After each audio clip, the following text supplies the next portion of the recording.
बाबा के पास वतन में भोग लेकर के पहुंची। जाने के साथ बाबा ने आज वतन में दो प्रकार के दृश्य मर्ज किए। मंदिर का दृश्य था। एक तरफ मंदिर में बहुत भीड़ लगी हुई है, लाइन लगी हुई है, और एक दरवाजे में बहुत थोड़े से गिने चुने आत्माएं, मनुष्य आत्माएं खड़ी हुई थी लाइन में, वह भी अंदर जा रही थी। तो बाबा कहने लगे कि बच्ची, देख रही हो दृश्य दुनिया का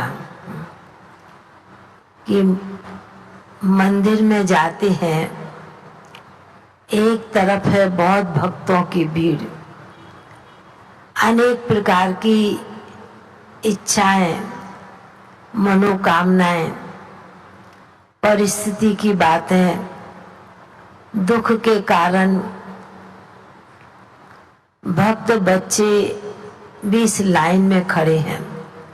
कई बच्चे भी खड़े हैं इस लाइन में, और दूसरी तरफ जो थोड़ी आत्माएं दिखाई दे रही थी, बाबा ने कहा कि यह बच्चे हैं, जो बच्चे बहुत अपने आप से भरपूर होते हैं, संपन्न होते हैं, और उनके अंदर अपने मन की बहुत शक्तिशाली अथॉरिटी होती है।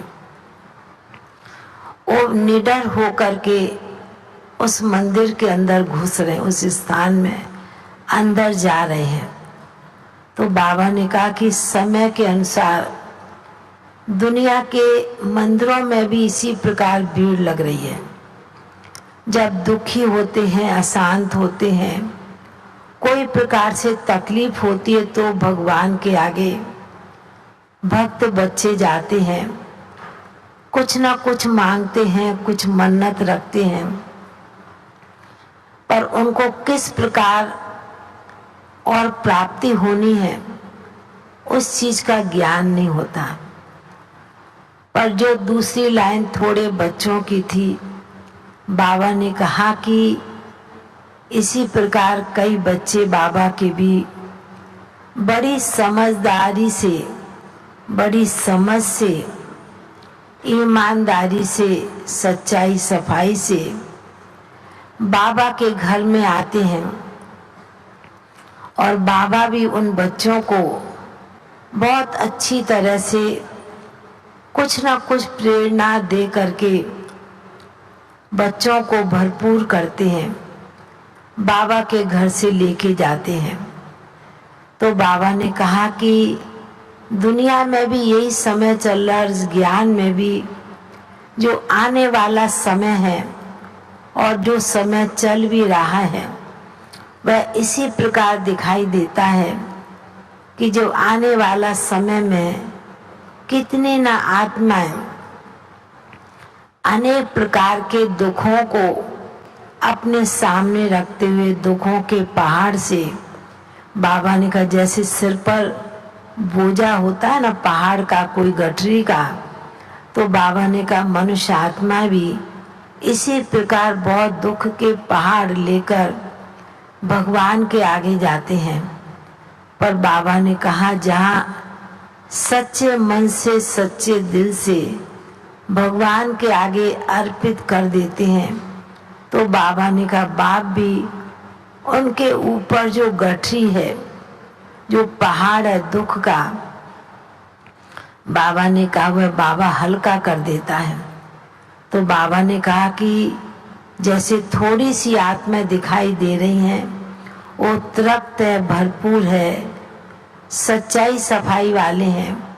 तो बाबा ने कहा उनकी लाइन देखो, थोड़े हैं पर क्लियर है, और ये बहुत बड़ी लाइन है, क्योंकि, और बाबा ने कहा क्योंकि क्वेश्चन में लगे हुए हैं।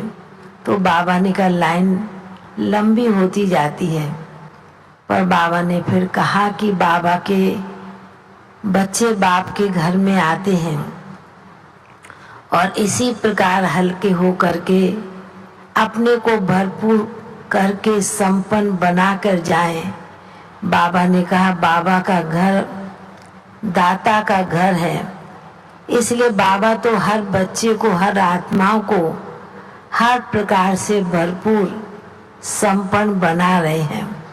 पर बच्चों का काम है लेना, और बाप तो बच्चों के लिए देने के लिए बैठे हैं।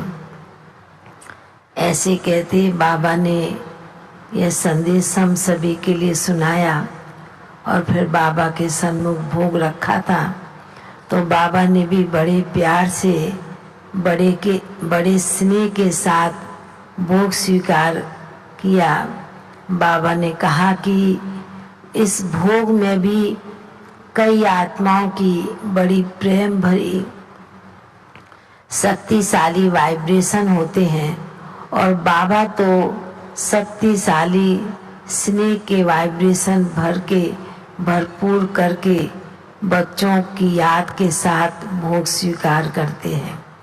फिर ऐसे कहते बाबा ने आए हुए सभी भाई बहनों को भी बहुत बहुत स्नेह भरी याद प्यार दिया, और बाबा का याद प्यार लेते हुए नीचे पहुंच गए। ओम शांति।